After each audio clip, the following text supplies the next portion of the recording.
আজ বৃহস্পতিবার 24শে অগ্রহায়ণ 2025 সালের 11ই ডিসেম্বর। কুম্ভ রাশি, কুম্ভ লগ্ন, অ্যাকোয়ারিয়াস সাইন জাতক জাতিকাদের আজকের দিনটি কিন্তু এক কথায় বেশ কাটতে চলেছে।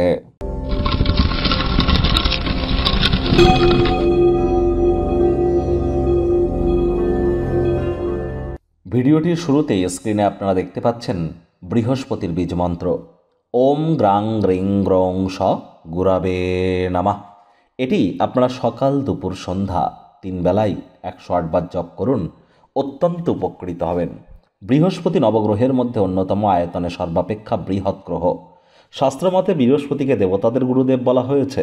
আবার আপনাদের বিবাহ বলুন, পরিবার পরিজন, আত্মীয় স্বজন, পাড়া প্রতিবেশী, বন্ধুবান্ধব, সন্তান সন্ততি, আধ্যাত্মিক চিন্তন, চেতনা, জ্ঞান, নাম, যশ, খ্যাতি, প্রভাব, প্রতিপত্তি, ঐশ্বর্য, এসবই কিন্তু বৃহস্পতির কারক তত্ত্বের মধ্যেই পড়ে। শরীরের ওজনটাও বৃহস্পতির কারক তত্ত্বের মধ্যে পড়ে। আর সেই বৃহস্পতিই কিন্তু সম্প্রতি বক্রী হয়েছেন। আর মাত্র কয়েকদিন আগেই 5ই ডিসেম্বর তিনি কিন্তু রাশিও পরিবর্তন করেছেন। বৃহস্পতি 2026 সালের 11ই মার্চ পর্যন্ত বক্রী থাকবে। আর বক্রী বৃহস্পতি আপনাদের জীবনকে ঠিক কেমনভাবে প্রভাবিত করবে অলরেডি চ্যানেলে ভিডিও আপলোড করা হয়েছে। সময় সুযোগ বুঝে একবার দেখে বা শুনে নিতে ভুলবেন না। আমরা আই বাটনে কিন্তু লিংক দিয়ে থাকি। আজ হলুদ রঙের বস্তু বস্ত্র সামগ্রীর প্রয়োগ বেশি করুন। হতদরিদ্র গরিবদের মধ্যে হলুদ রঙের বস্তু বস্ত্র সামগ্রীর আপনারা যদি ডোনেট করেন, দান করেন, লাভান্বিত হবেন। ভাগ্য মিটার আজ আপনাদের বলছে 8.5 আউট অফ 10। ভাগ্য আপনাদের অনুকূলেই থাকবে। পরিবার এবং কর্মজাগতিক ক্ষেত্রে আপনাদেরকে একটু সাবধানতা অবলম্বন করেই চলতে হবে। আজ যারা নিছকে জীবনকে পূর্ণ মাত্রায় উপভোগ করবার জন্য আয়েশ, আমোদ প্রমোদ, বিনোদনের জন্য দিনটি শুরু করতে চলেছেন, দিনটি তাদের ঠিক তেমনই অতিবাহিত হবে।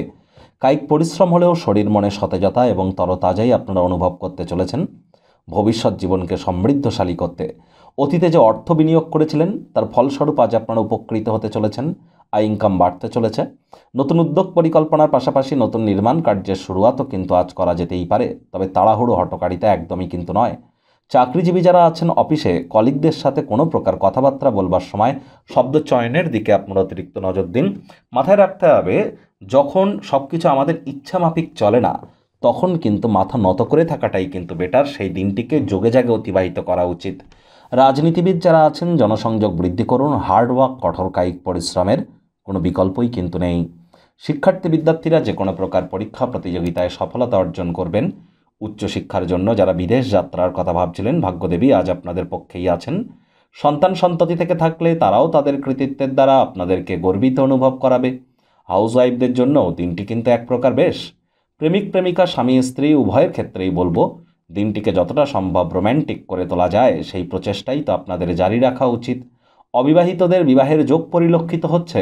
যারা প্রেমে পড়েননি তাদের জীবনে স্বপ্নের নারী বা পুরুষের আগমন আজ কিন্তু হতেই পারে। একটু প্রচেষ্টা তো আপনাদেরকেও করতে হবে। শত্রুপক্ষ, বিরোধী পক্ষ আজ কিন্তু খুব একটি শক্তিশালী থাকছে না। গৃহের পরিবেশে কোনো প্রকার ডমিনেটিং নেচার যেন দেখাতে যাবেন না। পরিবারের প্রতি দায়িত্বগুলিকে সঠিক সময়ের মধ্যে পালন করুন। আজ যাকে আপনি বিশ্বাস করেন তিনি আপনাকে হয়তো পুরো সত্য কথাটা বলবেন না। আপনার অন্যদেরকে রাজি করানোর ক্ষমতা আগত সমস্যার সমাধানে আপনাদেরকে সাহায্য করবে।